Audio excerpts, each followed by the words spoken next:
যৌতুকের টাকা না পাওয়ায় এক গৃহবধূকে শাস্তি দিতে ঘরে সাপ ছেড়ে দেওয়ার অভিযোগ উঠেছে শ্বশুর শাশুড়ির বিরুদ্ধে। এই ঘটনায় ওই গৃহবধূর বোন থানায় অভিযোগ দায়ের করেছেন। ভুক্তভোগী ওই গৃহবধূর নাম রেশমা। 2021 সালে শাহনেওয়াজ নামের এক যুবকের সাথে পারিবারিকভাবে বিয়ে হয় রেশমার। এরপর থেকেই নানা সময় যৌতুকের টাকার জন্য মানসিক ও শারীরিক নির্যাতন করে চাপ দিতেন শাহনেওয়াজ ও তার পরিবার। কয়েক দফা তাদের টাকাও দিয়েছিলেন রেশমার পরিবার। সবশেষ কয়েক মাস আগেও শাহনেওয়াজকে 1.5 লাখ টাকা দেওয়া হয়েছিল।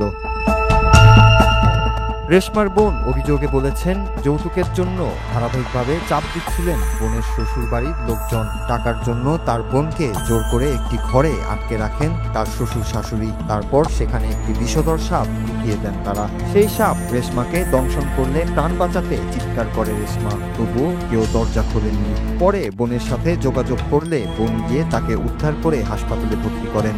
বর্তমানে গুরুতর আহত অবস্থায় হাসপাতালে ভর্তি রয়েছে রেশমা।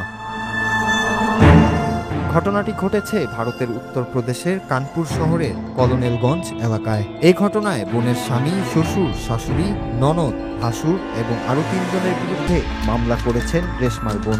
পুলিশ জানিয়েছে বিষয়টি তদন্ত করছে তারা। অভিযুক্তদের আইনের আওতায় আনারও চেষ্টা চলছে। Noor Raju, Bangla TV news desk.